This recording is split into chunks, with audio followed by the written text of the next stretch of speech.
आया, क्योंकि वो धर्मराज थे, धर्मराज युधिष्ठिर, वो सब जानते थे। जब युधिष्ठिर ने ऐसा बोला कि भगवान कृष्ण जानते हैं युद्ध कैसे जीता गया, तो भीम को क्रोध और आया। कहने लगा, ये तो सबके सामने सभी देख रहे थे मैंने दुशासन को कैसे मारा, दुर्योधन को कैसे पछाड़ा,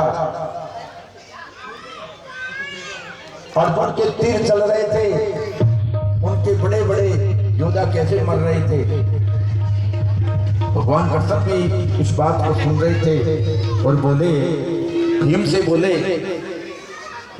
कि तुम भी युद्ध कर रहे थे, अर्जुन भी युद्ध कर रहा था, नकुल सहदेव भी युद्ध कर रहे थे, धर्मराज युधिष्ठिर भी युद्ध कर रहे थे, और मैं अर्जुन के साथ में सारथी था। अब युद्ध को देखने वाला तेरा पुत्र बब्री उस पहाड़ के ऊपर है, उसने पूरे युद्ध को देखा है। उससे पूछते हैं कि युद्ध किसने जीता। भीम ने कहा, बिल्कुल, वो जो बोल देगा मैं उसे सत्य समझूंगा, क्योंकि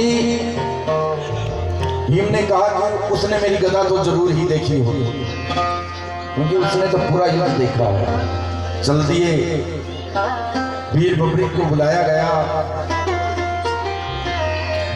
कि हे बब्री, तूने महाभारत के युद्ध को देखा है तो इस युद्ध का फैसला ही तू करेगा, और आके तेरे ही परिवार के हैं,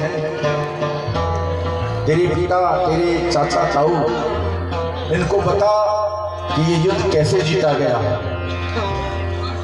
वीर बब्री को आवाज लगाई गई और वीर बब्री का शीश भगवान कृष्ण के हाथों में आ गया, और भगवान कहने लगे कि अब पूरी कहानी इस युद्ध की तू बता दे। तो वीर बब्री कहने लगा, मैंने पूरे युद्ध को देखा है और बहुत अच्छे से देखा है। युद्ध हो रहा था, पांडव कौरवों के साथ में जैसे बच्चे खेलते हैं वैसे खेल रहे थे। पांडवों ने सोचा ये बब्री क्या बोल रहा है, आपस में खेल रहे थे, कोई तीरों से खेल रहे थे, कोई तलवारों से खेल रहे थे, कोई गदाओं से खेल रहे थे।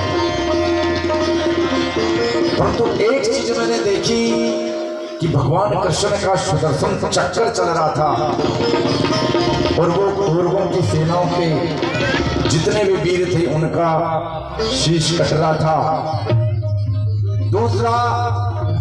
दूसरी चीज मैंने क्या देखी, द्रौपदी काली का रूप धारण किए हुए उस युद्ध में लहू का पान कर रही थी।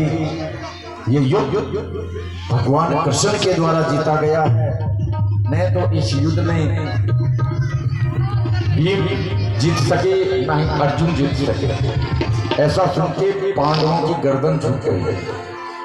फिर भगवान कृष्ण ने वीर बब्री को वरदान दिया कि आगे कलयुग है, और कलयुग के अंदर तेरा दरबार सजेगा। राजस्थान में एक धर्म धरती है, वहां तेरा शीश प्रकट होगा, और बड़ा ही निराला तेरा दरबार वहां पर लगेगा, और जो भी भगत आएंगे तुझे रिझाने मनाने, उसके तू हर कामना पूर्ण करेगा।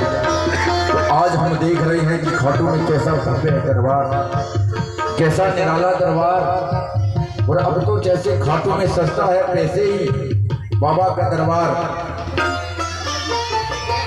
हर जगह सजने लगा। आज ये दरबार कितना भव्य और कितना सुंदर, बड़ा ही निराला सज रहा है। बोलिए सच्चे दरबार की, क्योंकि दरबार निराला है।